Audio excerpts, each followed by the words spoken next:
வணக்கம். திசைகளின் 10 மணி செய்திகள். அமெரிக்காவுடனான வர்த்தக ஒப்பந்தம், வரி விகிதம் உயர்த்தப்படாது, மலேசியா நம்பிக்கை.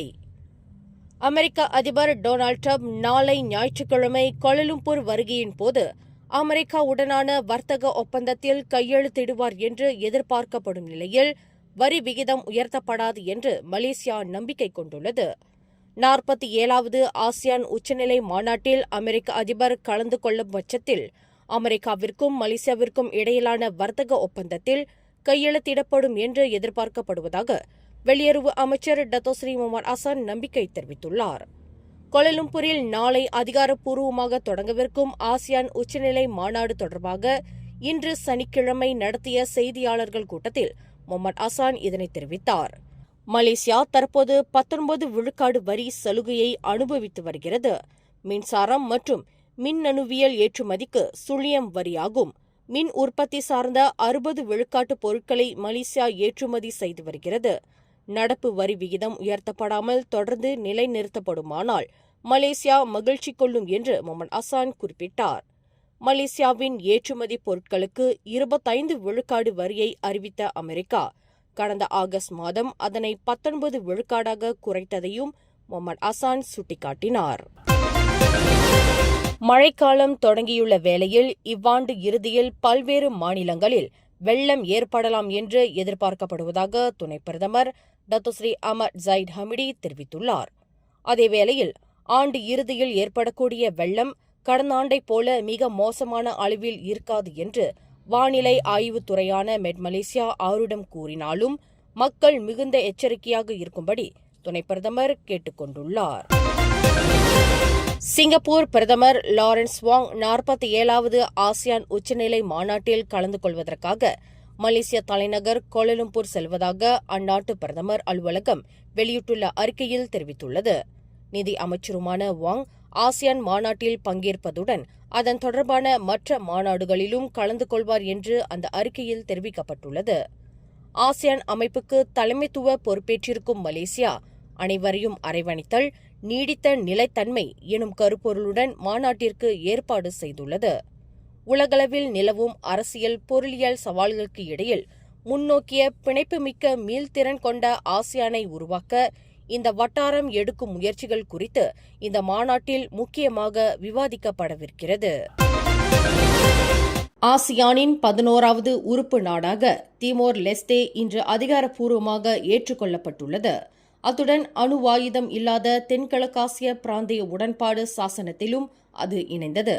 ஓர் உறுப்பு நாடாக திமோர் லெஸ்தே இணைந்தது மூலம் இந்த பிராந்தியத்தில் இறையாண்மையை கொண்டுள்ள ஒவ்வொரு நாட்டையும் உள்ளடக்கிய ஆசியான் கட்டமைப்பில் அதன் பரப்பளவு விரிவுபடுத்தப்பட்டுள்ளது என்று வெளியுறவு அமைச்சர் டத்தோஸ்ரீ முகமது ஹசன் தெரிவித்தார். ஆசியானின் சாசனம் என்பது ஓர் அடிப்படை ஆவண அடிப்படையில் மட்டுமின்றி உறுப்பு நாடுகளுடன் கொண்டிருக்கின்றன கூட்டு இலக்கின் உயிர் துடிப்பாகவும் விளங்குகிறது என்று முகமது ஹசன் குறிப்பிட்டார். கோலாலம்பூரில் தொடங்கியுள்ள 47வது ஆசியான் உச்சநிலை மாநாட்டில் ஆவணங்களை ஒப்படைக்கும் சடங்கின் போது உரையாற்றுகையில் முகமது ஹசன் இதனை தெரிவித்தார். மலேசிய தேசிய காற்பந்து அணியான ஹரிமாவ் மலாயாவை பிரதிநிதித்து பங்கேற்ற 7 கலப்பு பாரம்பரிய காற்பந்து வீரர்கள் குடியுரிமை தொடர்பில் அனைத்துலக காற்பந்து சம்மேளனமான ஃபிஃபாவிடம் பொய்யான ஆவணங்களை சமர்ப்பித்ததாக கூறப்படும் சர்ச்சைக்கு மலேசிய காற்பந்து சங்கமான FAM தார்மீக பொறுப்பேற்க வேண்டும் என்று ஜோஹர் இடைக்கால சுல்தான் துங்கு இஸ்மாயில் சுல்தான் இப்ராஹிம் கேட்டுக்கொண்டார். இந்த சர்ச்சைக்கு FAM பொது செயலாளர் நூர் அஸ்மான் ரஹ்மான் மட்டுமே பொறுப்பேற்க வேண்டும் என்பதில் தமக்கு உடன்பாடு இல்லை என்று துங்கு இஸ்மாயில் குறிப்பிட்டார். அந்த 7 கலப்பு பாரம்பரிய காற்பந்து வீரர்கள் விவகாரம் தொடர்பான ஆவணங்களில் கையெழுத்திட்டதில் அதிகமானவர்கள் சம்பந்தப்பட்டுள்ளார்கள் என்று அவர் விளக்கினார். FAMஇன் தலைமை நிர்வாக செயல்முறை அதிகாரி உட்பட இதில் சம்பந்தப்பட்டுள்ள அனைவருமே இதற்கு பொறுப்பேற்க வேண்டும் என்று டார்செட் கிராண்ட் சுபாங் ஹோட்டலில் இன்று நடைபெற்ற செய்தியாளர்கள் கூட்டத்தில் துங்கு இஸ்மாயில் இதனை தெரிவித்தார். ஃபீஃபாவின் ஆசிய கிண்ண தகுதி சுற்று காற்பந்து போட்டியில் மலேசிய சார்பாக களம் இறக்கப்பட்ட 7 கலப்பு பாரம்பரிய வீரர்களின் பின்னணி தொடர்பில் FAM போலி ஆவணங்களை சமர்ப்பித்ததாக கூறப்படுகிறது. 7 வீரர்களின் தாத்தா பாட்டி மலேசியர்கள் என்று கூறுவதற்கு போலி ஆவணங்கள் சமர்ப்பிக்கப்பட்டதாகவும் அவர்கள் ஸ்பெயின், அர்ஜென்டினா, பிரேசில் மற்றும் நெதர்லாந்தில் பிறந்தவர்கள் என்று குறிப்புகள் காட்டுவதாகவும் ஃபிஃபா கண்டுபிடித்துள்ளது. மாணவர்கள் மத்தியில் கட்டொழுங்கை மலர செய்வதற்கு பள்ளிகளில் பெரும்படி தண்டனை முறையை மறுபடியும் கொண்டுவரும் உத்தேச திட்டத்திற்கு ஜொஹூர் மாநிலம் தனது ஆதரவை தெரிவித்துள்ளது. எனினும் கல்வி அமைச்சின் சரியான வழிகாட்டலை அடிப்படையாக கொண்டு இது நடைமுறைப்படுத்தப்பட வேண்டும் என்று ஜொஹூர் மாநில கல்வி மற்றும் தகவல் துறை ஆட்சிக்குழு உறுப்பினர் அஸ்னான் தமின் தெரிவித்தார். தற்போது பள்ளிகளில் அதிகரித்து வரும் குற்ற செயல் சம்பவங்களை தடுப்பதற்கு தனிப்பட்ட முறையின்றி பல்வேறு தரப்பினரின் கூட்டு முயற்சியுடன் வியூகங்களை வகுப்பதற்கு ஜொஹூர் மாநிலம் உத்தேசித்துள்ளதாக அவர் குறிப்பிட்டார். சமூக வலைதளங்களில் வைரலான கைகலப்பு தொடர்பான காணொலியை தொடர்ந்து ஒரு வர்த்தகரான டத்தோ அந்தஸ்தில் உள்ள நபர் உட்பட 8 பேரை போலீசார் கைது செய்துள்ளனர். 21க்கும் 41க்கும் இடைப்பட்ட வயதுடைய அந்த 8 பேரும் வாக்குமூலம் அளிப்பதற்கு அழைக்கப்பட்டிருந்த போது கைது செய்யப்பட்டனர் என்று பசுட் மாவட்ட போலீஸ் தலைவர் அசாமுடீன் ஹமட் தெரிவித்தார். சம்பந்தப்பட்டவர்களுக்கு எதிராக புகார் அளித்த பாதிக்கப்பட்ட நபரான 36 வயது இளைஞரும் கைது செய்யப்பட்டதாக அவர் குறிப்பிட்டார்.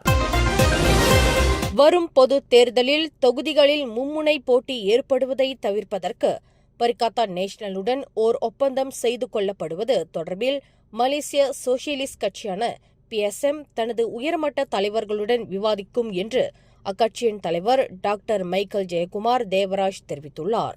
விரைவில் நடைபெறவிருக்கும் PSM கட்சியின் மத்திய செயலவைக் கூட்டத்தில் இந்த உத்தேச பரிந்துரை குறித்து மிக ஆழமாக விவாதிக்கப்படும் என்று மைக்கேல் ஜெயக்குமார் குறிப்பிட்டார். எதிர்க்கட்சி என்ற முறையில் PSM மற்ற எதிர்க்கட்சிகளுடன் ஒரே தொகுதியில் போட்டியிடுவதை தவிர்க்க விரும்புகிறது.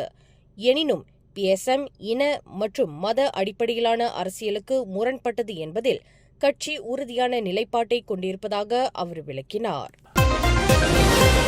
கனமழையின் காரணமாக பேரா மற்றும் பினாங்கில் வெள்ளத்தால் பாதிக்கப்பட்டு நிவாரண மையங்களில் அடைக்கலம் புகுந்துள்ள மக்களின் எண்ணிக்கை இன்று மாலையில் அதிகரித்துள்ளதாக அறிவிக்கப்பட்டுள்ளது.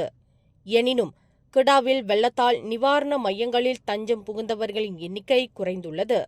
பேராவில் 1006 பேராக இருந்த அடைக்கலம் புகுந்தவர்களின் எண்ணிக்கை இன்று மாலையில் 2963 பேராக உயர்ந்துள்ளதாக தெரிவிக்கப்பட்டுள்ளது.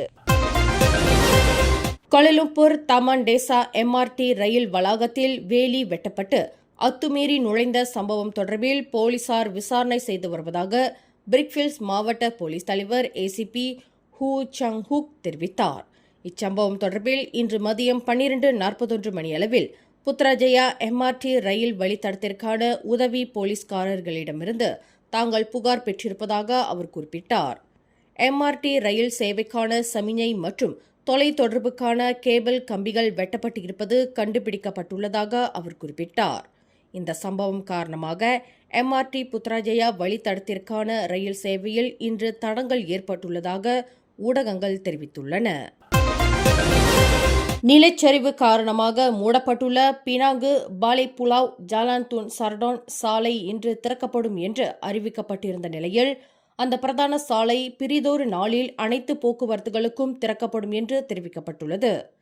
அடைமழை காரணமாக அந்த சாலையில் இன்று மதியம் 12 மணி வரை மலைச்சாரலில் 6 இடங்களில் நிலச்சரிவுகள் நிகழ்ந்துள்ளன. பொதுமக்களின் பாதுகாப்பை கருதி அந்த சாலை தற்காலிகமாக மூடப்பட்டுள்ளதாக பினாங்கு மாநில கட்டமைப்பு மற்றும் போக்குவரத்து ஆட்சிக்குழு உறுப்பினர் ஜைரில் கீர் ஜொஹாரி தெரிவித்துள்ளார். சாலையில் சரிந்து கிடக்கும் மண்ணை அகற்றும் பணி நடைபெற்று வரும் அதே வேளையில் நிலச்சரிவுக்கான காரணங்களும் ஆராயப்பட்டு வருவதாக அவர் குறிப்பிட்டார். கடந்த ஜூன் மாதத்தில் பூச்சோங் பகுதியில் கார் ஒன்று எதிர் திசையில் மிக அபாயகரமாக செலுத்தப்பட்ட சம்பவம் தொடர்பில் அந்த காரின் உரிமையாளரை போலீசார் அடையாளம் கண்டு வருவதாக சர்டாங் மாவட்ட போலீஸ் தலைவர் ஃபரிட் அஹ்மத் தெரிவித்தார்.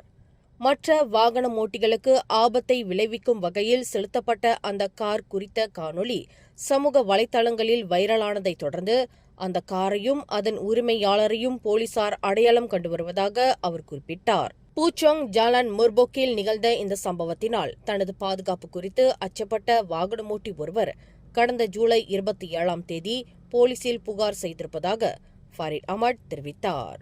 மேலும் செய்திகளை தெரிந்து கொள்ள கீழே இருக்கும் பெல் பட்டனை அழுத்துங்கள். உங்கள் மகிழ்ச்சியை வெளிப்படுத்த லைக் மற்றும் ஷேர் செய்யுங்கள். தொடர்ந்து திசைகளோடு இணைந்திருக்க சப்ஸ்கிரைப் செய்யுங்கள்.